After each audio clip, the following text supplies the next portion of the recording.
Sa nama je i pesnik iz Francuske, Alain Lance. Dakle, već smo se upoznali sa njim na Trgu Mladenaca i već smo čuli kraću biografiju. Samo da podsjetimo da je Alain Lance završio studije nemačkog jezika. Sa nemačkog je preveo pesnike i pisce poput Christe Wolf, Volker Brauna, Inga Schulza. Dobitnik je dve velike nagrade, Tristan Cara, Apolinerova nagrada, kao i dobitnik nagrada Deka Bank Prize i Eugen Helmle za doprinos u razvoju i promovisanju nemačke književnosti. Proveo neko vreme u Nemačkoj, istočnoj Nemačkoj i u Iranu, što će sve obeležiti i njegov rad. Pa da počnemo i sa razgovorom. Bonjour, monsieur Lance. Donc, contrairement à beaucoup de ceux qui rejettent l'expérience allemande de l'Est, vous avez une attitude équilibrée envers elle. Donc, que pourriez-vous nous dire de cette expérience de l'Allemagne de l'Est?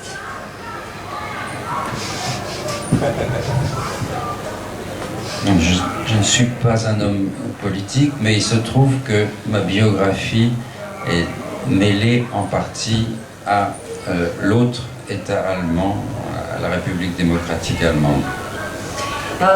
S obzirom da sam ga pitala o njegovom odnosu prema istočnoj Nemačkoj u kojoj je boravio, kaže da je pre svega njegovo iskustvo vezano u velikoj meri za istočnu Nemačku. Pourquoi, au début des années 60, j'ai choisi de demander une bourse pour aller étudier à Leipzig? C'est quelque chose que ne comprennent pas toujours des amis allemands de génération suivante qui n'ont pas connu le climat de la guerre froide. Dakle, početkom 60. godina zatražio sam stipendiju za odlazak u Leipzig na studije nemačkog jezika, što moji prijatelji tada nisu razumeli s obzirom da se odvijao hladni rat. Je ne pouvais pas supporter de voir en Allemagne fédérale la plupart de l'appareil d'État, de l'enseignement et de la justice qui avait été en activité sous le Troisième Reich, qui continuait à travailler, alors qu'un certain nombre d'opposants à la dictature nazie étaient persécutés, disons, enfin, n'étaient pas bien vus. Donc, ce refoulement du passé récent m'était intolérable et je me suis dit, je vais voir dans l'autre Allemagne. Dakle, pošto tih godina je nacistička Nemačka još uvijek bila budna i bilo je još dosta oni koji su je podržavali, ja nisam sa tim mogao nikako da se pomirim i odlučio sam da pokušam u istočnoj Nemačkoj, da pređem tamo i čujem njihova iskustva. Il faut dire que quand on a 20 ans environ, on a tendance à voir le monde en noir et blanc. Kada imate 20 godina, dešava se da imate crno-belu sliku o svijetu. J'étais d'une génération marquée par le refus des guerres coloniales, notamment la guerre d'Algérie. Pripadnik sam one generacije koja je odbijala da prihvati kolonijalne ratove, pre svega onaj u Alžiru. Et j'étais très ému en arrivant à Leipzig de voir qu'un certain nombre d'étudiants du tiers-monde, et notamment algériens, bénéficiaient de bourses pour étudier. I bio sam veoma dirnut kada sam došao u Leipzig sa brojem studenta koji su došli iz trećeg svijeta, dobili stipendije da studiraju. Bien sûr, j'avais commencé à lire Brecht. U to vreme sam počeo da čitam i Brechta. Enfin, d'où mon intérêt pour cette partie de l'Allemagne, et pour ne pas trop faire long, disons qu'au fil des années, ma vision des choses est devenue de plus en plus nuancée et critique. Dakle, tokom dužeg niza godina moj pogled na svijet je ipak postao malo iznijansiran. Et au moment de l'unification allemande, en 89-90, j'avais des sentiments partagés. Prilikom ujedinjenja Nemačke ja sam bio na neki način podeljen. J'étais très heureux de voir ce mouvement de base qui a renversé le régime. Bio sam dirnut tim pomeranjem stvari. Mais j'étais moins heureux lorsque le slogan Wir sind das Volk, nous sommes le peuple, a été remplacé par Wir sind ein Volk, c'est-à-dire nous sommes un seul peuple, c'est-à-dire lorsque la pulsion démocratique a été remplacée tout simplement par un sentiment national qui est respectable, mais qui était pour moi moins intéressant que cette impulsion révolutionnaire de l'automne 89. Dakle, ali isto tako sam bio manje srećan zato što je natpis Mi smo narod pretvoren u nešto sasvim drugo. Mi smo jedan narod, što je govorilo o tome da ne postoji potpuno jedinstvo. Mes meilleurs amis écrivains que j'ai traduit ou que Renate, ma femme, et moi avons traduit, étaient un petit peu partagés ce point de vue, c'est-à-dire que ce soit Volker Braun ou Christa Wolf, rêvaient d'une autre façon de faire l'unification.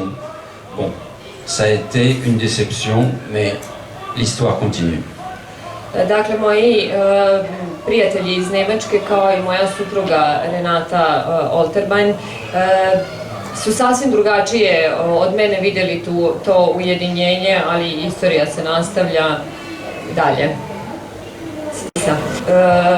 Est-ce que l'Allemagne de l'Est est une sorte de l'expérience politique et sociale, donc un symbole de répression, ou y a-t-il une autre nuance? Il y a les deux. Il y a eu la réforme agraire et il y a eu l'accès à la culture pour beaucoup de gens, et puis il y a eu la Stasi. Bon, il y a eu les deux. Et puis, si ce régime s'est effondré, c'est sans doute c'est que il n'avait pas réussi. mais enfin bon, on ne va pas parler toute la soirée de politique. Ouais. Dakle, pitala sam ga da li je za njega istočna Nemačka u stvari simbol represije, jedno političko i društveno iskustvo. Međutim, kaže mi da ima i jednog i drugog u njegovom viđenju, ali da svakako ne želi celu noć posvetiti političkom delu svog iskustva i da ukoliko je, odnosno s obzirom da je taj režim nestao, znači da nije svakako bio ni dobar. Donc, vous avez passé 2 années en Iran, et comment vous voyez l'Iran, et est-ce que la découverte de la poésie et de la culture persane avait eu une grande influence sur vous?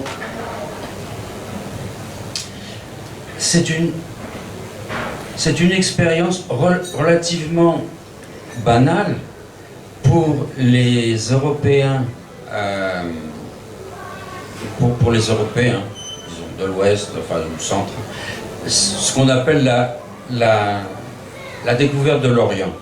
C'est un peu vaste, c'est un peu vague, mais c'est vrai que ça a été très important pour moi parce que j'ai commencé à découvrir une autre culture, une très ancienne culture, et puis une culture dans laquelle la poésie a une très grande importance.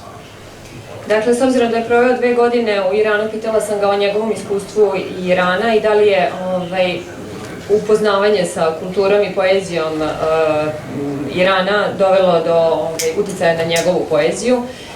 Kaže da je odlazak u Iran bilo jedno ogromno iskustvo koje je svakako za Evropljanina vrlo egzotično. Otkrivanje Orijenta je spektakularno, pogotovo zato što pesnici u Iranu drže veoma do svoje poezije. J'ai appris un peu la langue et j'ai eu la chance de connaître un certain nombre de poètes iraniens qui sont devenus mes amis, comme Shamlou, comme Sepanlou, comme Naderpour.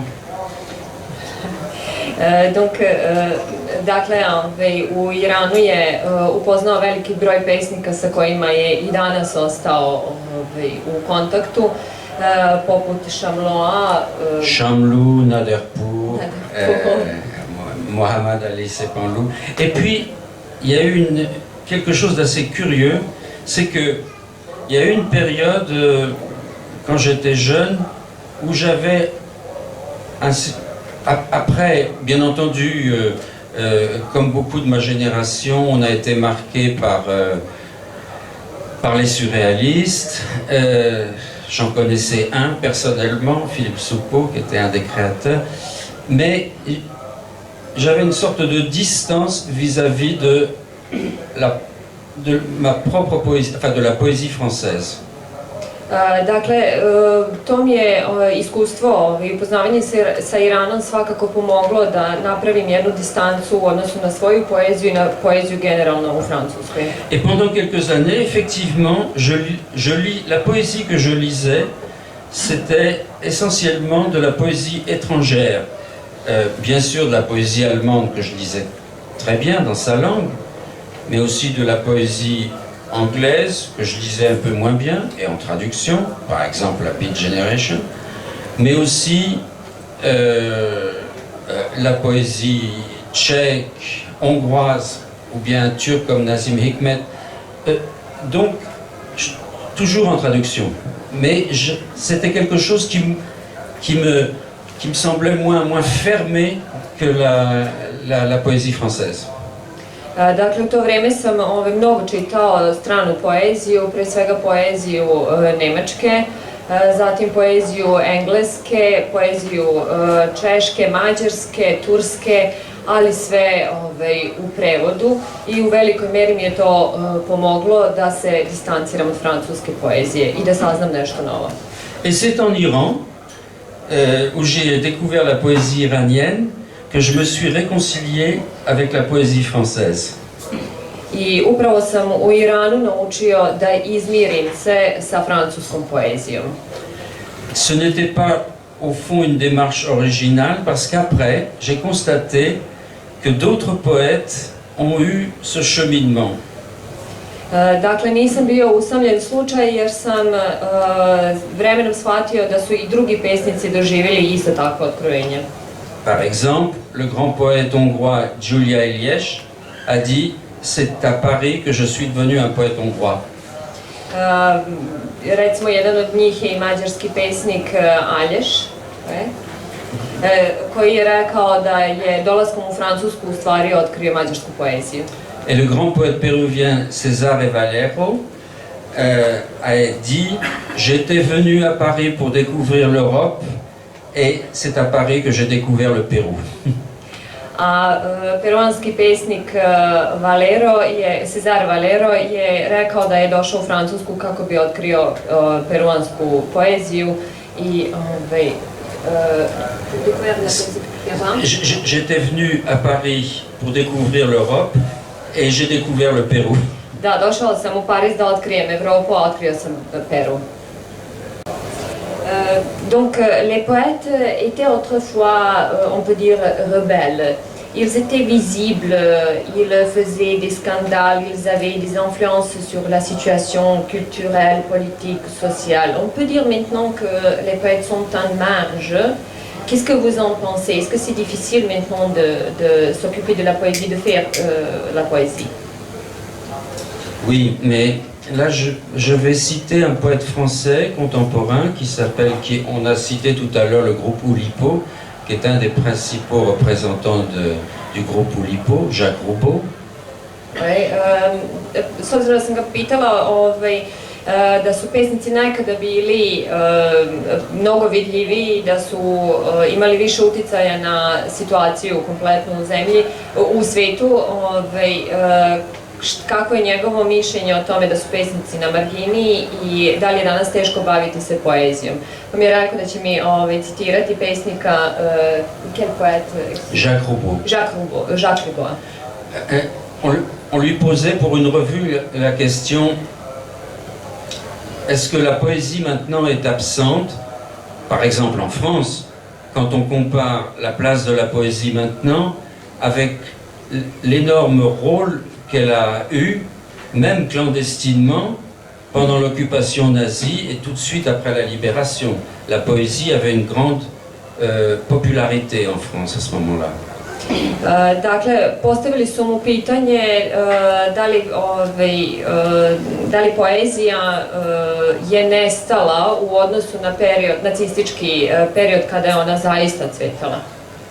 Jacques Roubaud a répondu: je ne souhaite pas que le succès de la poésie soit payé par le malheur des peuples. On je odgovorio: ne želim da poezija bude cena za nesreću ljudi. Donc, oui, la poésie n'a pas de présence dans les grands médias, mais la poésie est une rivière qui circule parfois longtemps souterrainement, mais qui ressurgit toujours. Po njegovom mišljenju, poezija se ne nalazi u medijima toliko često, ali je to reka koja teče ispod zemlje i uvek izbije na površinu. Est-ce que, donc, dans votre poésie, on peut trouver une image de la société, une image catastrophique avec exode, avec guerre, ruines, prisonnières, etc. Est-ce que vous voyez la condition humaine comme une augmentation permanente des forces du mal? C'est peut-être beaucoup dire, mais il se trouve que j'étais tout jeune, encore pendant la guerre. Lorsqu'il y a un feu d'artifice, je tressaille parce que bon, j'ai connu les bombardements. Et puis quand on voit ce qui se passe toujours, on n'a pas lieu d'être très optimiste. Hein, mais ce n'est pas quand même le seul aspect de ma poésie. Hein. Il y a aussi, ce n'est pas une énumération ou bien une évocation de choses sinistres. Dakle, pitala sam ga, s obzirom da u njegovoj poeziji je izražena pesimistična slika sveta, da li je za njega ljudska sudbina konstantno uvećanje snaga zla. Na što mi je odgovorio da je bio veoma mali kada je doživeo Drugi svetski rat i da se dugo vremena štrecao čak i na vatromet. Ali u svakom slučaju i situacija koja jeste ovakva kakva jeste u svetu ne daje baš mnogo mesta za optimizam. Međutim, u svakom slučaju to nije jedini aspekt njegove poezije. En fait, je voudrais rendre hommage à ma grand-mère qui sans doute a déclenché ce goût pour la poésie, parce que quand j'étais tout petit, elle me récitait des comptines. Vous savez ce que c'est, hein, des comptines? Par exemple, j'entre dans un petit cabinet, j'y vois la mort qui rôtissait, je lui donne 3 coups de bâton, elle me donne 3 coups. Petit lardon, as-tu bien compté mon maître? Oui, ma grosse bête. Et j'adorais ça. Citirao bi moju baku koja me pre svega i uvela u poeziju, jer mi je uvek pevala nabrajalice, koje sad ja ne bi znala ni da prevedem. Est-ce que votre impression de la... Vous êtes pour la première fois ici en Serbie. Donc, quelle est votre impression de Novi Sad, de la Serbie et de ce festival? Ben, c'est une ville très calme, très jeune. On se demande d'ailleurs parfois où sont les gens qui sont moins jeunes. Dakle, pitala sam ga za utisak o Novom Sadiju i o Srbiji, s obzirom da je prvi put ovde. Kaže da je ovo jedan lep i miran grad i ponekad se zapita gde su ljudi. Avant d'accumuler la satisfaction et les compliments, je voudrais faire une petite réserve. Je suis étonné que dans une si grande ville, on ne trouve pas, ou je n'ai pas réussi à trouver de la presse anglaise, allemande ou française. Pre nego što pohvalim grad, rekao bi samo da me čudi da u ovolikom gradu ipak nisam uspeo naći štampu na engleskom, nemačkom ili francuskom jeziku. Mais je trouve le festival très bien organisé parce que ce qu'a dit déjà Laure, c'est qu'il y a un bon équilibre, il y a un nombre d'invités pas trop petits, pas trop grands. L'organisation des lectures est bien, avec cette introduction musicale qui est toujours de très bonne qualité. Et donc j'avais entendu beaucoup de bien de ce festival et mon expérience confirme ce qu'on m'a dit. Dakle, samo bih još pohvalio organizaciju festivala. Pre svega bih rekao da je broj pesnika ni previše veliki, ni previše mali, čak što više savršen. I muzički uvodi u samo književno veče su odlično odabrani i ono što su mi ljudi pričali potvrdilo se i u mojoj praksi.